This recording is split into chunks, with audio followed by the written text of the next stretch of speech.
എൻ്റെ പെണ്ണിന് എന്നെ ഏറ്റവും അത്യാവശ്യമുള്ള സമയത്ത് പോലും അവൾക്കരികിലെത്താൻ എനിക്കായില്ലല്ലോ. കണ്ണൻ അസഹനീയമായ വേദനയോടെ കുനിഞ്ഞിരുന്നു. അവനെ എന്ത് പറഞ്ഞിട്ട് ആശ്വസിപ്പിക്കണമെന്നറിയാതെ മിഥുനും വലഞ്ഞു. അവൾ എന്നെ കൊതിക്കുന്നുണ്ടാകും, ഞാൻ അരികിലുണ്ടായിരുന്നു എന്ന് മോഹിക്കുന്നുണ്ടാകും, എൻ്റെ നെഞ്ചിൽ ചേർന്ന് കരയാൻ ഒരു കണ്ണീർ കടൽ ഒളിപ്പിച്ചു വെച്ച് നടക്കുന്നുണ്ടാകും മിത്തു. കണ്ണൻ മുടിയിൽ പിടിച്ചു വലിച്ചു. നീ എന്താ കണ്ണ കൊച്ചു പിള്ളേരെ പോലെ? മനഃപൂർവ്വമല്ലല്ലോ. എല്ലാം നിനക്കും സീതയ്ക്കും അറിയാം. പിന്നെയും ഇങ്ങനെ തുടങ്ങിയാലോ? മിത്തു ശാസനയോടെ കണ്ണനെ നോക്കി. ആ പാവം പെണ്ണിനോട് ദൈവത്തിന് എന്താണാവോ ഇത്രയും ദേഷ്യം? ഒരിത്തിരി സന്തോഷം കൊടുത്താൽ പിന്നെ അവൾക്ക് സഹിക്കാൻ കഴിയാത്ത സങ്കടങ്ങളാണ് തലയിലേക്ക് എടുത്തു വെച്ച് കൊടുക്കുന്നത്. എനിക്ക് പോലും സഹിക്കാൻ പറ്റുന്നില്ല. അപ്പോൾ അവളുടെ അവസ്ഥയോ? അവൻ്റെ കണ്ണുകൾ കലങ്ങി ചുവന്നു. ഇപ്പോഴും തളർന്നിരിക്കുന്നുണ്ടാകില്ല അത്. ഓടിപ്പിടഞ്ഞുകൊണ്ട് ഓരോന്നും ചെയ്യുന്നുണ്ടാകും. ചങ്ക് പൊടിഞ്ഞിട്ടും കടിച്ചു പിടിച്ച് സഹിക്കുന്നുണ്ടാകും. പാവം. അവൻ വേദനയോടെ പിറുപിറുത്തു. നീയൊന്ന് സമാധാനപ്പെടുക കണ്ണാ. മിത്തു അവൻ്റെ കയ്യിൽ അമർത്തി പിടിച്ചു.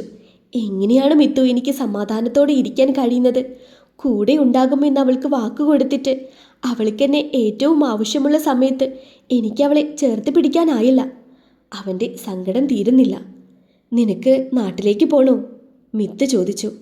കണ്ണൻ ഒന്നും മിണ്ടിയില്ല. ഇപ്പോഴത്തെ അവസ്ഥയിൽ അതൊരിക്കലും നടക്കില്ലെന്ന് അവനറിയാം. വിശ്വാസവഞ്ചന കാണിക്കാനാവില്ല. മറ്റൊരാൾ വരുന്നത് വരെയും അവിടെ തന്നെ തുടരുമെന്ന് വാക്കുകൊടുത്തിട്ട് പെട്ടെന്നൊരു പോക്ക്. അവൻ സോഫയിലേക്ക് ചാരിക്കിടന്നിട്ട് കണ്ണുകൾ ഇറുക്കി അടച്ചു. ഡി. ധൃതിയിൽ എന്തിനോ വേണ്ടി പോവുകയായിരുന്ന സീത ഹരിയുടെ വിളികേട്ട് തിരിഞ്ഞു നോക്കി. വാടിക്കുഴഞ്ഞു പോയിരുന്നു കലങ്ങി ചുവന്ന് കിടക്കുന്ന കണ്ണുകൾ. എന്നിട്ടും പക്ഷേ അവൾ കരയുന്നില്ല. അച്ഛനരികിൽ ഇരുന്നു കൊണ്ട് പാർവതി ഉറക്കെ കരയുന്നുണ്ട്.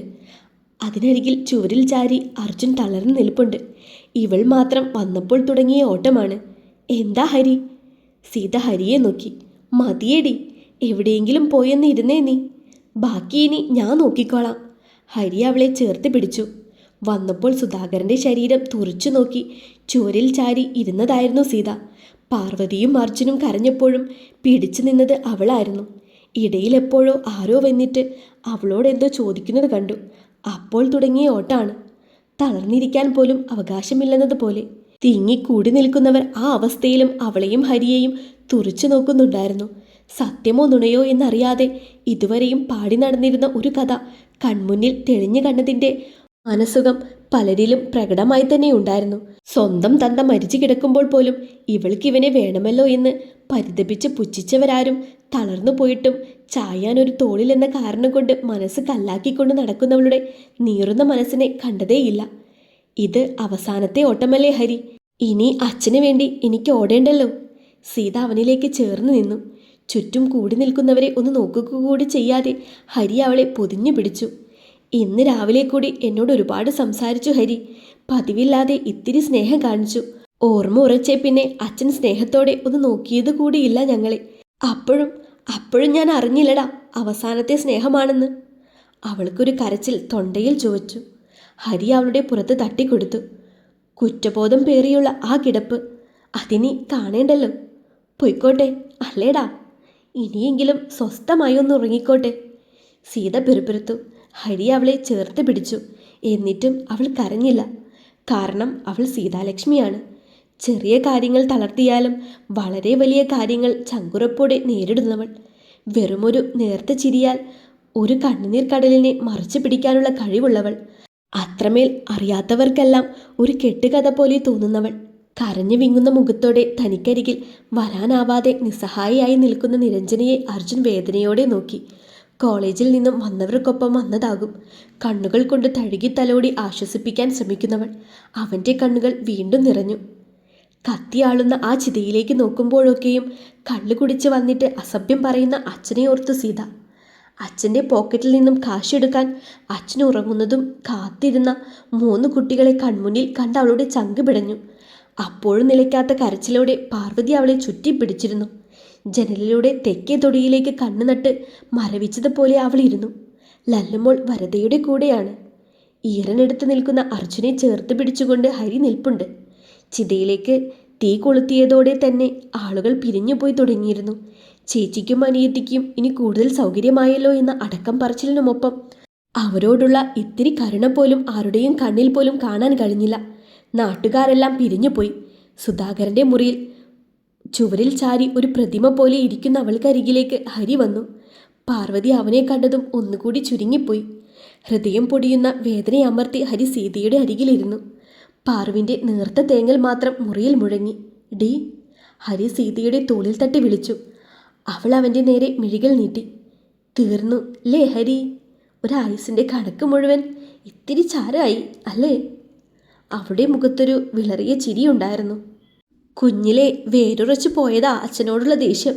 ഞാൻ എത്ര ശ്രമിച്ചിട്ടും എനിക്കത് മാറ്റാൻ കഴിഞ്ഞിട്ടില്ല.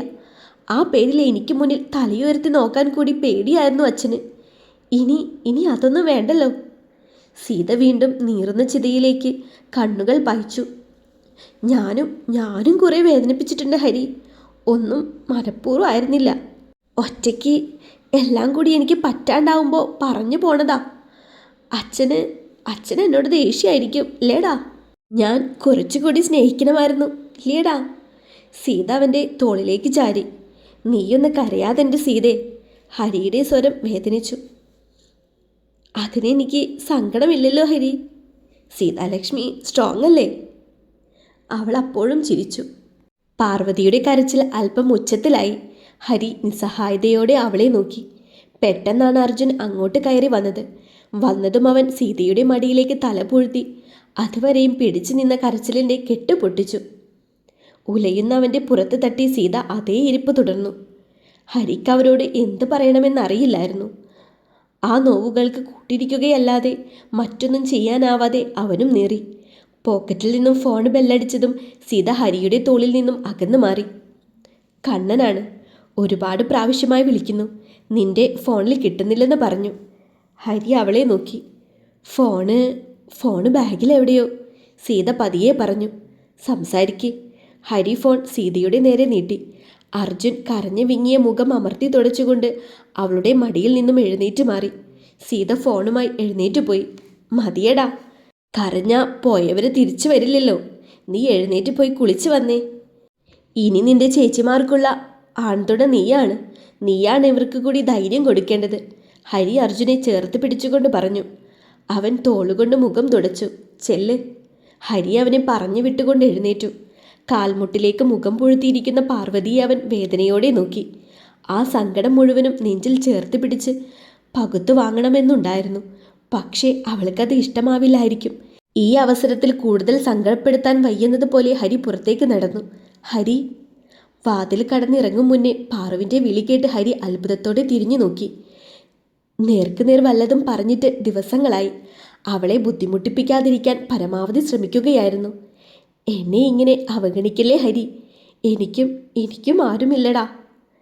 കരച്ചിൽ ഉലച്ചു കളഞ്ഞ അവളുടെ വാക്കുകൾ ഹരിയുടെ ഹൃദയം നൊടുകെ പിളർന്ന പോലെ തോന്നി. കാറ്റുപോലെ അവൾക്കരികിൽ ചെന്ന് നിന്നിട്ട് പാർവതിയെ വലിച്ചവൻ നെഞ്ചിൽ ചേർത്തു.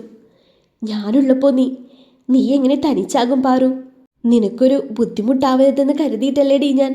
അല്ലാതെ ഞാൻ ജീവനോടെയുള്ളപ്പോൾ നിന്നെ അവഗണിക്കാൻ എനിക്കാവോ? എൻ്റെ അല്ലേ? എനിക്കത്ര ഇഷ്ടമല്ലേ? അത്ര കൊതിയോടെ നിന്നെ കാത്തിരിക്കുന്നവനല്ലേടി ഞാൻ. ഹരിയുടെ കൈകൾ അവളെ പൊതിഞ്ഞു പിടിച്ചു. അവൻ്റെ സ്വരം ഇടറി തുടങ്ങിയിരുന്നു. പാർവതി അവൻ്റെ നെഞ്ചിൽ മുഖമിട്ടെറിച്ചു. കണ്ണുനീർ കൊണ്ടവൻ്റെ ഷർട്ട് നനഞ്ഞു കുതിർന്നിരുന്നു. ഹരിയുടെ ചുണ്ടുകൾ അവളുടെ നെറുകയിൽ ഇടവേളകളില്ലാതെ പതിഞ്ഞുകൊണ്ടേയിരുന്നു. ലല്ലുവിനെ ഏൽപ്പിക്കാൻ പാർവതിയെ തിരഞ്ഞിറങ്ങിയ വരദ ചെല്ലുമ്പോൾ ഹരിയുടെ നെഞ്ചിൽ പതുങ്ങി നിൽക്കുന്ന പാർവതിയെ കണ്ടു. പതുക്കെ, അവർക്കൊരു ശല്യമാവാതെ അവർ തിരിച്ചിറങ്ങിപ്പോന്നു. സോറി ലച്ചു. കണ്ണൻ്റെ നേർത്ത സ്വരം. എനിക്കൊരു പ്രശ്നമില്ല കണ്ണേട്ടാ. അതോർത്തുകൊണ്ട് വെറുതെ ടെൻഷനാവല്ലേ. എനിക്കറിയാം. ഇടറിയ സ്വരത്തിൽ അവളത് പറയുമ്പോൾ ഹൃദയവേദനയോടെ കണ്ണൻ മിഴികൾ അടച്ചു. നീ വിളിച്ചാൽ ഇതെല്ലാം ഉപേക്ഷിച്ചുകൊണ്ടായാലും ഞാൻ വരും ലച്ചു. നിന്നേക്കാൾ വലുതായി എനിക്ക് ലോകത്തൊന്നുമില്ലെന്ന് തെളിയിക്കാൻ മാത്രമല്ല, നീയല്ലാതെ എന്നെ സ്നേഹിക്കാൻ ആരുമില്ലെന്ന് ഓർമ്മപ്പെടുത്താൻ കൂടി. കണ്ണൻ്റെ സ്വരം അവളെ ഉലച്ചു കളഞ്ഞു. ഇടനെഞ്ചിൽ ഒരു കരച്ചിൽ ചിറകടിച്ചു പറന്നുയരാൻ വെമ്പി. എനിക്കറിയാം കണ്ണേട്ടാ, അവൾ പതിയെ പറഞ്ഞു. എനിക്കെന്തോരം കൊതിയുണ്ടെന്ന് അറിയോ ലച്ചു, നിന്നെയൊന്ന് ചേർത്ത് പിടിക്കാൻ. പക്ഷേ കണ്ണൻ്റെ വാക്കുകൾ മുറിഞ്ഞു. നീയൊന്ന് കരയേണ്ട ലച്ചു, അല്ലെങ്കിൽ ആ ഹൃദയം പൊട്ടിപ്പോകുമെടി. അവളുടെ വീർപ്പുമുട്ടൽ തൊട്ടറിഞ്ഞതുപോലെ കണ്ണനത് പറഞ്ഞതും സീതയൊരു പേമാരിയായി മാറിയിരുന്നു.